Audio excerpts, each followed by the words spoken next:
जय जगन्नाथ। थरे बुद्ध तांको शिष्य मानक सहित सुवर्णपुर ग्राम पहुँची थिले। बुद्धଙ୍କ चारिपाखरे समावेश बढ़िबाकु लागिला। लोक माने विभिन्न समस्या नहीं सेठारे पहुँचिले। जड़े व्यक्ति बुद्धଙ୍କ पाखकु कांदी कांदी आसिले एवं कहिले, हे महात्मा, मो पुओ कौनसी काम करे नहीं। से दरिद्र एवं असुविधा पाई दिन राति भगवान को निंदा करे। जेतेबेले मु ताको बुझाइबाकु चेष्टा करे से मो सहित जुक्ति करबाकु आरंभ करे। मु जाने जे से निजको क्षति पहुँचाउची, किंतु मु बुझीपारुनी किपरि ताको सठिक पथरे आनिबे। बुद्ध से व्यक्ति को कहिले, कौनसी बाहाना करी पुओ को मो पाखकु आणंतु।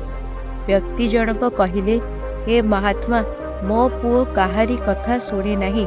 से सबुठारु अधिक जुक्ति करे। मते भय लागुची जे से आपण को कौनसी भूल कथा कहि न दौ। बुद्ध हसी हसी कहिले, चिंता करंतु नहीं।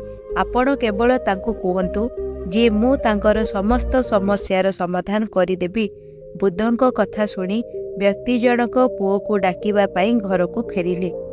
से घरे पहुंची पुओ को बुझाइबाकु लागिले, किंतु पिलाटी जीवाकु प्रस्तुत नथिला। से समान कथा दोहराई चलिला।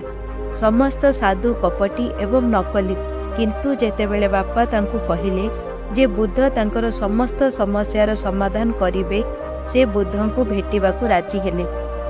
जेतेबेले व्यक्ति तांको पुओ सहित बुद्धଙ୍କ निकटକୁ आसिले, पिलाटी बुद्धଙ୍କ सह ओल्टा कथबार्ता आरंभ कला। आपण मते एठाकु कौन पे डाकुथिले? जदि आपण चाहंती जे मु भगवान को निंदा देवा बंद करिबी, मु कदापि ताहा करिबी नहीं। कारण भगवान मते एही बेकार शरीर व्यतीत आउ किछि देई नाहंती। शरीर पाई आवश्यक टंका मो पाखरे नाही। जदि तुमे मोर अर्थ समस्यार समाधान करि परिबो तेबे ठीक अछि, नचेत तुमे ए गाँरु चली जाओ। पारकर कथा शुणी बुद्ध हसिले एवं कहिले, मु तुमको भगवान को विषय किछि कहू नाही, किंतु मने रख जे जड़े व्यक्तिर सुख एवं दुख तार कर्म द्वारा ही होइथाए। तेणु अन्य काहाकू अभिशाप देवा परिवर्ती जदि तुमे कठिन परिश्रम कर, तुमर जीवन सरल होइजिबो। बुद्धଙ୍କର कथा शुणी पिलाटी रागी जाई कहिला, मु केवल आपणଙ୍କଠୁ साहाय्य पाई आसीछि। जदि आपण मो समस्यार समाधान करिवे तेबे मते कहंतु, नचेत गाँ छाड़ी चली जांतु। बुद्ध किछि समय पाई नीरव रहिले एवं बुझी पारिले जे एही बालक बहुत जिद्दी। बुद्ध युवक को कहिले, मु जड़े राजा को जाने एवं मु तांको ठारू तुमको टंका दे पारिबी, जहा द्वारा तुमे धनी होई पारिबो, किंतु प्रतिबदल रे तुमको तांको किछि देबाकू पड़िबो। बालकटी कहिला, मु राजा को कौन दे पारिबी? मो पाखरे किछि नाही। बुद्ध कहिले, राजांकर एक पुत्र अछि जे जन्मरु चक्षुहीन। राजवैद्य कहिजंती जे जदि राजकुमार जड़े जीवंत व्यक्ति चक्षु पाती तेबे से सुस्थ होई परिबे। जदि आपण राजकुमार को आपणकर दुईटी चक्षु दियंती तेबे राजा आपणको ओजन सहित समान सोना मुद्रा देबे। तेबे तुमे सारा जीवन आराम रे बंची पारिबो। एहा सुनिबा परे बालक जनक भयभीत होई चक्षु उपरे हाथ रखी उच्च स्वर रे कहिले, आपण कौन कहउजंती? केही किपरि बंचिबा पाई निजर चक्षु देई परिबो? केही जेते टंका दियंतु ना काहेकि, मो चक्षु देई परिबी नाही। बुद्ध कहिले, केवल गोटिए चक्षु दियो एवं मो तुमको तुम ओजन सहित समान सुना मुद्रा देबी। बालकटी पुणी उग्र स्वर रे कहिला, तुमे कौन कहूच?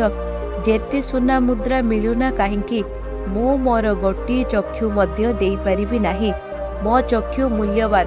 बुद्ध पुणी कहिले जे जदि आपण अधिक टंका चाहुचंती तेबे कथा हुअन्तु, राजा मना करिवे नाही। तेणु बालक कहिला, मोर चक्षु मूल्यवान, मते कौनसी मूल्य रे निज चक्षु बिक्री करिवार नाही। बालकटीर कथा शुणी बुद्ध कहिले, किछि दिन पूर्वरु तुमी तुमर शरीर को मूल्यहीन बोली अभिशाप देउथुल एवं वर्तमान तुमे कहूच जे ତୁମର ଚକ୍ଷୁ ମୂଲ୍ୟବାନ? ଚକ୍ଷୁ ହେଉଛି ଆପଣଙ୍କ ଶରୀରର ଏକ ଛୋଟ ଅଙ୍ଗ। ଯଦି ଆପଣଙ୍କ ଚକ୍ଷୁ ମୂଲ୍ୟବାନ, ତେବେ ତୁମ ଶରୀର କିପରି ମୂଲ୍ୟହୀନ ହୋଇପାରିବ? ଯଦି ଶରୀର ତୁମ ପାଇଁ ମୂଲ୍ୟବାନ, ତେବେ ତୁମ ବୁଦ୍ଧିର ମୂଲ୍ୟ କେତେ? ଯଦି ଏସବୁ ମୂଲ୍ୟବାନ, ତେବେ ତୁମକୁ ବଞ୍ଚାଇ ରଖୁଥିବା ଜୀବନ ଶକ୍ତିର ମୂଲ୍ୟ କେତେ? ତୁମ ପାଖରେ ପୂର୍ବର ହିଁ ସବୁଠାରୁ ବଡ଼ ଶକ୍ତି ରହିଛି। ବୁଦ୍ଧଙ୍କ କଥା ଶୁଣି ବାଳକର ଚକ୍ଷୁରେ ଲୁହ ଆସିଗଲା। ସେ ବୁଦ୍ଧଙ୍କ ପାଦ ତଳେ ପଡ଼ି କାନ୍ଦିବାକୁ ଲାଗିଲା। ତାପରେ କହିଲା, ମୁଁ ଅନେକ ଥର ଚେଷ୍ଟା କଲି, କିନ୍ତୁ ମୁଁ କିଛି କରିପାରିଲି ନାହିଁ, ତେଣୁ ମୁଁ ଏତେ ହତାଶ। ବୁଦ୍ଧ ପିଲାଟିକୁ ଉଠାଇ କହିଲେ, ମଣିଷ ଜନ୍ମ ଅତ୍ୟନ୍ତ ମୂଲ୍ୟବାନ, ତେଣୁ ନିଜ ଶବ୍ଦର ଶକ୍ତିକୁ ଚିହ୍ନନ୍ତୁ ଏବଂ ଭାଗ୍ୟକୁ ଅଭିଶାପ ଦେବା ବନ୍ଦ କରନ୍ତୁ। ଯେତେବେଳେ ଅସୁବିଧା ହୁଏ, ଆମେ ସମସ୍ତେ ନକାରାତ୍ମକ ହୋଇଯାଉ ଏବଂ ଆମ ପାଖରେ କେତେ ମୂଲ୍ୟବାନ କ୍ଷମତା ଅଛି ତାହା ଭୁଲିଯାଉ। ନିଜ ମନକୁ ଭଲ ଚିନ୍ତାଧାରା ଶିଖାନ୍ତୁ।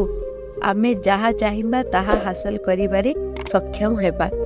ଯଦି ଆପଣ ଏହି କାହାଣୀକୁ ପସନ୍ଦ କରନ୍ତି, ଦୟାକରି ଭିଡ଼ିଓଟିକୁ ଲାଇକ୍ ଏବଂ ସେୟାର କରନ୍ତୁ।